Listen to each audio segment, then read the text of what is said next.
चलिए आज एक ऐसी टेक्नोलॉजी को समझते हैं जो हमारी दुनिया को हर पल बदल रही है, आर्टिफिशियल इंटेलिजेंस। इसे बिल्कुल आसान भाषा में समझने की कोशिश करते हैं। क्या मशीनें वाकई इंसानों की तरह सोच सकती हैं? यही वो बड़ा सवाल है जो एआई की पूरी दुनिया के केंद्र में है। तो चलिए इसमें थोड़ा और गहरा उतरते हैं और देखते हैं कि इसके पीछे की हकीकत क्या है। तो सबसे पहले शुरुआत यहीं से करते हैं कि आखिर ये एआई है क्या, इसका मूल विचार क्या है। इसे ऐसे समझ सकते हैं, एआई का मकसद है कंप्यूटर को इंसानी दिमाग जैसी ताकत देना, यानी वो हमारी तरह सोच पाएं, सीख पाएं और हाँ, फैसले भी ले सकें। अब जो चीज़ इसमें सबसे ज़्यादा दिलचस्प है वो है एआई के सीखने का तरीका। ये किसी भी नॉर्मल कंप्यूटर प्रोग्राम से बिल्कुल अलग है। देखिए, एआई सिर्फ दिए गए निर्देशों पर ही नहीं चलता, ये तो खुद सीखता है, सोचने में बिल्कुल एक बच्चे जैसा।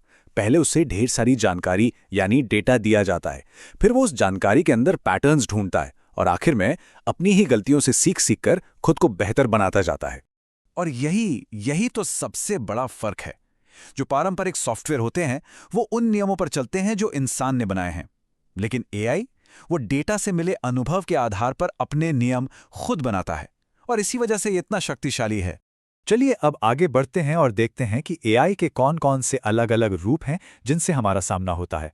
तो एआई के कई रूप हैं और हर एक का अपना खास काम है। जैसे मशीन लर्निंग है जो डेटा से सीखता है। फिर आता है जनरेटिव एआई जो टेक्स्ट या इमेज जैसा कुछ बिल्कुल नया क्रिएट कर सकता है।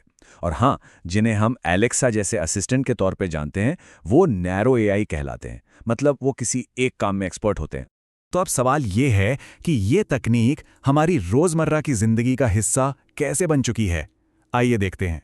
हमें शायद इसका एहसास भी ना हो, लेकिन एआई तो हर जगह है। ऑफिस के उन बोरिंग रेपिटेटिव कामों को ऑटोमेट करने से लेकर गूगल पर हमारे सवालों का बिल्कुल सटीक जवाब ढूंढने तक एआई पर्दे के पीछे लगातार काम कर रहा है। इतना ही नहीं, ये इंसानी भाषा को समझता है और उसे ट्रांसलेट भी कर सकता है।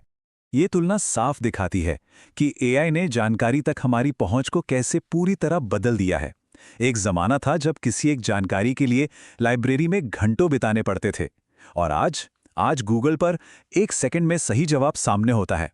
कितना बड़ा बदलाव है ना? और अब आते हैं भविष्य के सबसे दिलचस्प सवाल पर।